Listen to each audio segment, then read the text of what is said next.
اشرف علی تھانوی کا ترجمہ، ابو الاعلی مودودی کا ترجمہ، اسی طرح دوسرے دیوبندی نجدیوں کے ترجمہ اٹھا کر دیکھ لیجئے.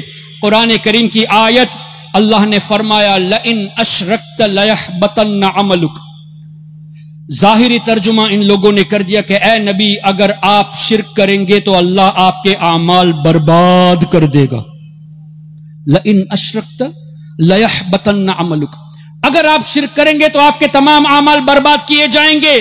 یہ نجدیوں نے ترجمہ کیا، دیوبندیوں نے ترجمہ کیا، لیکن اعلی حضرت امام اہل سنت نے ترجمہ فرمایا اے سننے والے، اے میرے نبی کے ذریعے اس بات کو سننے والے، اے سننے والے، تم اگر شرک کرو گے تو تمہارے اعمال برباد کیے جائیں گے. حضور سے خطاب نہیں، بظاہر خطاب حضور سے، لیکن پیغام امت کو. اس آیت کی ترجمے میں اعلی حضرت نے یہ جو اے سننے والے فرمایا اپنی طرف سے نہیں، بلکہ مفسرون نے فرمایا ایھا السامع، اے سننے والے کے لفظ یہ تفسیر میں موجود ہے. اور مفسرون نے یہ بھی فرمایا الخطاب للنبی والمراد به امته، خطاب بظاہر حضور سے ہے لیکن مراد امت ہے، یعنی امت کو یہ پیغام دیا جا رہا ہے. حضور تو شرک کر ہی نہیں سکتے، کیوں؟ وہ تو شرک کو مٹانے تشریف لائے. کیا ہمارے آقا صلی اللہ علیہ وسلم نے اس طرح ارشاد نہیں فرمایا بخاری شریف میں انا محمد، میں محمد ہوں جس کی سب سے زیادہ تعریف کی جائے، وَأَنَا احمد، میں احمد جو اللہ کی سب سے زیادہ تعریف کرنے والا، اَنَا الْمَاحِي الَّذِي يَمْحُ اللَّهُ بِيَ الْكُفْرِ، میں مٹانے والا ہوں، اللہ میرے ذریعے کفر کو مٹاتا ہے. تو جب حضور کے ذریعے کفر مٹ جاتا ہے کیا حضور شرک کر سکتے ہیں؟ اللہ اکبر. تو ان دیوبندیوں نے ایسی شرارتی کی. ایک اور شرارت ان دیوبندیوں نے کی ہے. قرآن کریم میں سورہ بقرہ میں غالباً 121 نمبر آیت اور 140 یا 42 میں بھی دو جگہ پہ اس طرح کے الفاظ وَلَئِنِ اتَّبَعْتَ أَهْوَاءَهُمْ مِنْ بَعْدِ مَا جَاءَكَ مِنَ الْعِلْمِ مَا لَكَ مِنَ اللَّهِ مِنْ وَلِيٍّ وَلَا نَصِيرٍ، جس کا مفہوم یہ کہ اے نبی جو یہ ترجمہ کرتے اگر آپ یہودیوں کی اور نصرانیوں کی پیروی کریں گے تو اللہ آپ کی مدد نہیں فرمائے گا. اے نبی اگر آپ یہودی اور نصرانی کی پیروی کرو گے اللہ آپ کی مدد نہیں کرے گا. اس آیت کی تفسیر اٹھا کر دیکھ لیجئے، یہاں بھی مفسرون نے یہی فرمایا الخطاب للنبی والمراد به امته، یہ حضور کے ذریعے امت کو پیغام دیا جا رہا ہے کہ اے میری امت کے لوگوں تم اگر ان کی پیروی کرو گے تو اللہ کی مدد نہیں ملے گی. حضور پر تو اللہ کی مدد ہے ہی، واللہ یعصمک من الناس، اللہ نے خود فرمایا کہ ہم آپ کی حفاظت کریں گے لوگوں سے. تو حضور علیہ الصلوۃ والسلام کیسے یہودیوں کی اور نصرانیوں کی پیروی کر سکتے ہیں؟ اعلی حضرت نے اس آیت کے ترجمے میں انہی مفسرون کے اقوال کو پیش نظر رکھتے ہوئے فرمایا اے سننے والے اگر تم یہودی اور نصرانیوں کی پیروی کرو گے تو اللہ تعالیٰ تمہارا حامی نہیں ہوگا، تمہیں مدد نہیں ملے گی. اس طرح ان نجدیوں نے، ان دیوبندیوں نے ہمارے آقا صلی اللہ علیہ وسلم کے تعلق سے ایسی باتیں کر دی اللہ اکبر جو صراحتاً قرآن کریم کے بھی خلاف ہے اور احادیث طیبہ کے بھی خلاف ہے. اسی طرح تقویت الایمان اٹھا کر دیکھ لیجئے، اسماعیل دہلوی نے کہا کہ جو یہ عقیدہ رکھے کہ اللہ تعالیٰ نے حضور علیہ الصلوۃ والسلام کو اختیار دیا ہے وہ بدتر ہے، وہ کافر ہے، اس طرح کے الفاظ لکھے گئے ہیں. اور ابن عبد الوہاب نجدی نے کتاب التوحید میں لکھا کہ اگر کوئی یہ عقیدہ رکھے کہ حضور کو اللہ تعالیٰ کی عطا سے اختیار دیا گیا تو وہ ابو جہل سے بدتر کافر ہے یا ابو جہل کی طرح کافر ہے. اب مجھے بتائیے، اللہ نے قرآن کریم میں ارشاد فرمایا، جو آیت کریمہ میں نے پڑھی اس کا اگلا حصہ وَيُحِلُّ لَهُمُ الطَّيِّبَاتِ وَيُحَرِّمُ عَلَيْهِمُ الْخَبَائِثِ، اللہ نے فرمایا میرے حبیب کی یہ شان کہ پاک چیزوں کو حلال کرتے ہیں، ناپاک چیزوں کو حرام کرتے ہیں. تو حضور کو اللہ نے اختیار دیا تب نا. پھر نبی پاک صلی اللہ تعالی علیہ وسلم نے کتنی احادیث شاہد ہے اس بات پر کہ مردوں کے لیے تو سونا حرام ہے، لیکن حضرت سراقہ رضی اللہ عنہ کے تعلق سے حضور ہی نے بشارت دی کہ کیسر و کسرا کے کنگن آپ کے ہاتھ میں دیکھ رہا ہوں. جب کیسر و کسرا حضرت فاروق اعظم کے زمانے میں فتح ہوا، مسلمانوں نے فتح حاصل کی، تو کیا ہوا؟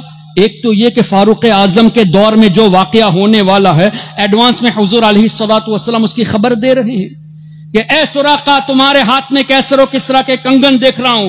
واقعات میں آتا ہے کہ ایک مرتبہ حضرت سراقہ رضی اللہ تعالیٰ عنہ بیمار ہوئے، ان کے گھر والے سمجھے کہ اس بیماری میں شاید یہ انتقال کر جائے۔ حضرت سراقہ رضی اللہ عنہ نے اس طرح فرمایا، کیا سمجھتے ہو کہ مجھے موت آ جائے گی؟ ہرگز موت نہیں آئے گی، کیونکہ میرے آقا نے فرمایا کہ میرے ہاتھ میں کیسر و کسرا کے کنگن دیکھے ہیں، تو جب تک وہ ہاتھ میں نہیں پہنوں گا تب تک موت مجھے نہیں آئے گی۔ یہ تھا عقیدہ صحابہ کرام رضوان اللہ علیہم اجمعین کا۔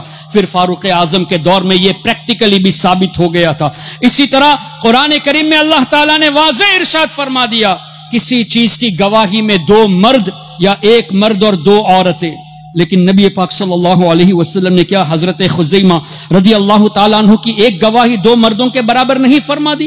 یہ اختیار نہیں تو کیا ہے؟ یہ تو احادیث سے ثابت ہے، قرآن سے ثابت ہے۔ اس کے باوجود بھی ابن عبد الوہاب نجدی نے لکھا کہ اگر کوئی یہ عقیدہ رکھے کہ اللہ کی عطا سے حضور علیہ السلام اختیار رکھتے ہیں تو ابو جہل جیسا کافر ہے، معاذ اللہ رب العالمین۔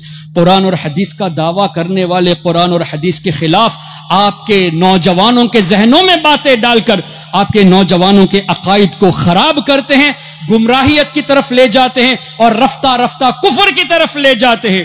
اسی طرح جب اللہ نے ارشاد فرما دیا انا ارسلنا شاہدہ، کیا اللہ تعالیٰ اپنے اس وعدے میں سچا نہیں ہے کہ اے حبیب ہم نے آپ کو شاہد بنا کر بھیجا؟ جب اللہ نے فرما دیا اے حبیب ہم نے آپ کو عالمین کے لیے رحمت بنا کر بھیجا، تو کیا اللہ تعالیٰ سچ نہیں بولتا؟ اللہ نے فرما دیا اے حبیب صلی اللہ علیہ وسلم ہم نے آپ کو یہ خوبی عطا کی، یہ خوبی عطا کی، انا اعطیناک الکوثر ورفعنا لک ذکرک ولسوف یعطیک ربک فترضی۔ یہ سب بشارتیں جو اللہ نے دی، حضور کی شان جو بیان فرمائی، کیا یہ سچ نہیں ہے؟ لیکن کیا ہے، دیوبندیوں نے اپنی کتاب میں جیسے فتاوی رشیدیہ میں رشید احمد گنگوہی نے کہا کہ اللہ تعالیٰ یہ صرف نہیں کہ جھوٹ بولنے پر قادر، بلکہ وعدہ خلافی پر بھی اللہ تعالیٰ قدرت رکھتا ہے، وعدے خلف وعید پر بھی اللہ تعالیٰ قادر ہے، یعنی وعدے کے خلاف بھی اللہ تعالیٰ کر سکتا ہے۔ جب اس پر ہنگامہ ہوا تو خلیل احمد امبیٹوی نے براہین قاطعہ میں اس کو جسٹیفائی کر کے جھوٹ بولا۔ کیا جھوٹ بولا؟ کہ یہ کذب کا جو مسئلہ ہے، اللہ تعالیٰ کے تعلق سے جھوٹ بولنے کا مسئلہ ہے، یہ کوئی جدید نیا مسئلہ نہیں ہے۔ اکابر علماء میں اس پر اختلاف تھا، متقدمین میں اختلاف تھا، لیکن کسی ایک متقدمین میں سے کسی کا نام پیش نہیں کیا۔ ہم جب کہتے ہیں کہ ہمارے بزرگوں نے لکھا ہے تو ڈنکے کی چوٹ پر کہتے ہیں کہ شیخ محقق شاہ عبدالحق محدث دہلوی نے مدارج النبوت میں لکھا، امام جلال الدین سیوطی شافعی نے الجامع الصغیر میں لکھا ہے، امام تقی الدین سبکی نے شفاء السقام میں لکھا ہے۔ ہم ریفرنس کے ساتھ بولتے ہیں کہ ہمارے بزرگوں نے ایسی باتیں کہی ہیں، اور تم کہتے ہو کہ بزرگوں میں اختلاف تھا، کسی ایک عالم کا نام تو بتا دو۔ کیا امام اعظم نے یہ کہا کہ اللہ تعالیٰ جھوٹ بولنے پر قادر ہے کہ تم کہتے ہو کہ بزرگوں میں اس پر اختلاف تھا؟ کیا امام شافعی نے یہ کہا؟ کیا امام مالک نے کہا؟ کیا امام احمد نے کہا؟ کیا غوث اعظم سرکار بغداد نے کہا؟ کیا خواجہ خواجگاہ نے؟ کیا حضرت مخدوم سمنا نے کہا؟ کسی بزرگ نے نہیں کہا۔ تو اس کا مطلب کیا ہوا؟ جھوٹ بول کر عوام کو دھوکہ دیتے ہیں۔ اور ان کی ایک اور مکاری، چونکہ حضرت قبلہ موجود ہے میں زیادہ وقت لینا نہیں چاہتا، ان کی ایک اور مکاری آج آپ کے سامنے نہیں ہے تو کل آئے گی۔ اگر ہے تو اور ذہن کو مضبوط بنا لے، نہیں تو ابھی سے تیار ہو جائے۔ جو عربی جاننے والے علماء ہیں جن کو دیوبندیوں کی حقیقت نہیں معلوم، ان علماء کے سامنے خلیل احمد امبیٹوی نے اشرف علی تھانوی کے مرنے کے بعد، قاسم نانوتوی کے مرنے کے بعد، رشید احمد گنگوہی کے مرنے کے بعد یہ خلیل احمد امبیٹوی حرمین شریفین پہنچا، اور وہ دور تھا کہ ان چاروں پر جو کفر کا فتویٰ دیا گیا تھا، اکابرین دیوبند پر جن علماء نے کفر کا فتویٰ دیا تھا، ان تمام علماء دنیا سے پردہ کر چکے تھے۔ تو بعد والے علماء کے پاس خلیل احمد امبیٹوی گیا اور کہا کہ آپ کے بڑے علماء نے ہم پر کفر کا فتویٰ دیا ہے، جبکہ ہمارے عقائد تو وہی ہے جو آپ کے ہیں۔ المہند نام کی کتاب لکھی، اور المہند میں یہ لکھتے ہیں کہ ہم اس چیز کو مانتے ہیں، میلاد کو ہم مانتے ہیں، نیاز کو مانتے ہیں، فاتحہ کو مانتے ہیں، ہمارا عقیدہ یہ ہے، وسیلہ کو ہم مانتے ہیں۔ تو بعد والے علماء نے اب یہ کہا کہ اگر تمہارے عقائد یہ ہیں تو کفر کا فتویٰ پھر نہیں ہے۔ اب عرب علماء کے سامنے ان لوگوں نے مکاری کی، وہاں یہ کتابیں دکھائی، ہندوستان، پاکستان، بنگلہ دیش میں ابھی بھی وہ پرانی کتابیں چھاپ بھی رہے. یہ منافقت نہیں تو اور کیا ہے؟ یہاں آپ کے یہاں دیوبندیوں کی مسجد قریب میں ہے، یہاں دیوبندی رہتے ہیں، کان کھول کر سن لے اے دیوبندیوں، ایسی منافقت کو چھوڑ دو. کسی کے سامنے اپنے دفاع کے لیے مہند پیش کرتے ہو اور یہاں کے لوگوں کو گمراہ کرنے کے لیے براہین قاطیہ، حفظ الایمان، فتاوی رشیدیہ اور دیگر کتابیں چھاپ کر لوگوں کو گمراہ کرتے ہو. یہ دیوبندیوں کی منافقت اتنی خطرناک ہے کہ میں تو کہتا ہوں غیر مقلد اہل حدیث وہابی اگرچہ بدترین لوگ ہیں، قرآن کریم کی وہ آیتیں جو مشرکین کے تعلق سے نازل ہوئی، ان آیتوں کو اللہ کے نیک بندوں پر فٹ کیا. اور حضرت عبداللہ ابن عمر رضی اللہ عنہما کا فرمانا بخاری شریف میں موجود خوارج کے باب میں کہ یہ بدترین مخلوق ہے خارجی، ورسٹ کریشن ہے. کیوں؟ جو آیتیں مشرکین کے تعلق سے نازل ہوئی ان آیتوں کو نیک بندوں پر فٹ کیا. آج کا وہابی بھی یہی کرتا ہے.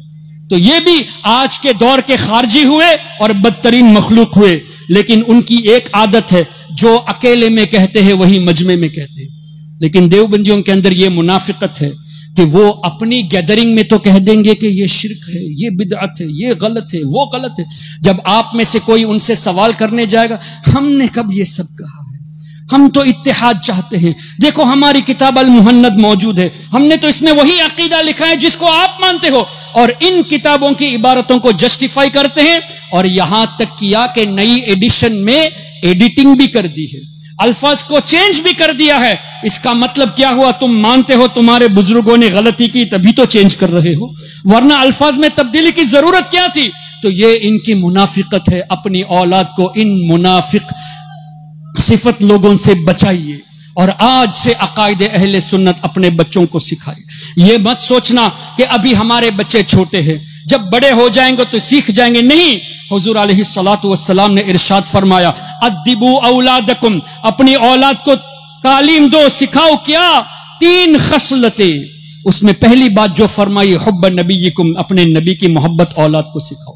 پھر فرمایا اہل بیت کی محبت، اور بعد میں فرمایا وتلاوت القرآن، قرآن کریم کی تلاوت. جبکہ قرآن میں ہر شے کا ذکر ہے، ولا رطب ولا یابس الا فی کتاب مبین ولا اصغر من ذلک ولا اکبر الا فی کتاب مبین ونزلنا علیک الکتاب تبیانا لکل شیء. ہر چیز کا واضح بیان قرآن میں ہے، چھوٹی بڑی چیز کا ذکر قرآن میں ہے، خشک و تر چیز کا ذکر قرآن میں ہے.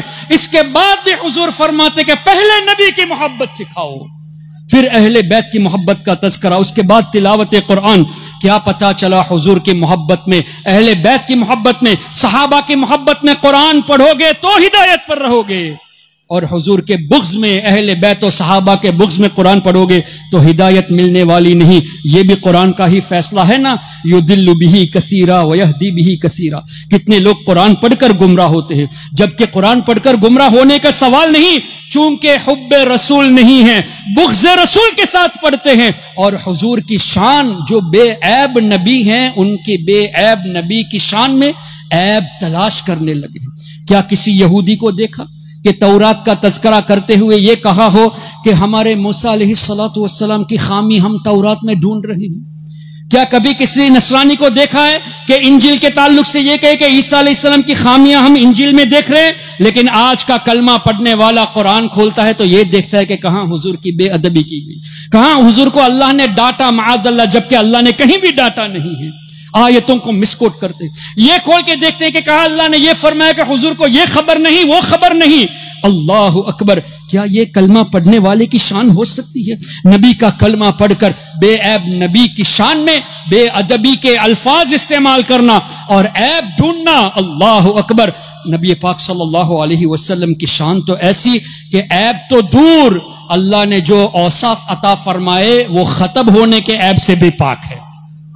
تبھی تو اعلیٰ حضرت نے فرمایا سرور کہوں کہ مالک و مولا کہوں تجھے، باغ خلیل کا گل زیبا کہوں تجھے، تیرے تو وصف یا رسول اللہ آپ کے جو اوصاف ہے عیب تناہی سے ہیں بری، ختم ہونے کے عیب سے بھی پاک ہے. یہ ہمارے آقا کی شان ہے.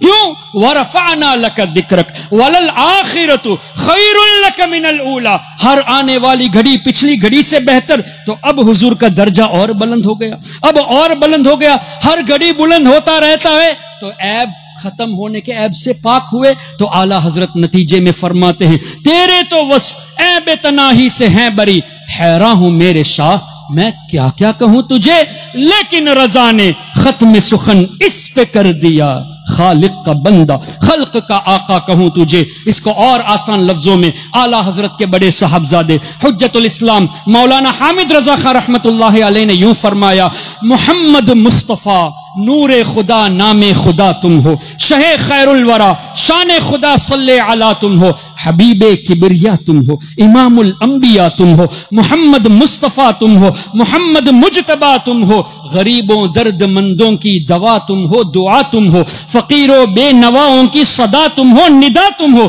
ہمارے ملجا و ماوا ہمارا آسرا تم ہو، سہارا بے سہاروں کا شہ ہر دوسرا تم ہو، غریبوں کی مدد بے بس کا بس روحی فدا تم ہو، اور یا رسول اللہ حسینوں میں تم ہی تم ہو، نبیوں میں تم ہی تم ہو، کہ محبوب خدا تم ہو، نبی الانبیاء تم ہو۔ اتنی تعریف کرنے کے بعد فرماتے ہیں مولانا حامد رضا رحمت اللہ علیہ کہ یا رسول اللہ ہم آپ کو خدا تو نہیں کہہ سکتے اور نہ ہی خدا سے جدا کہہ سکتے۔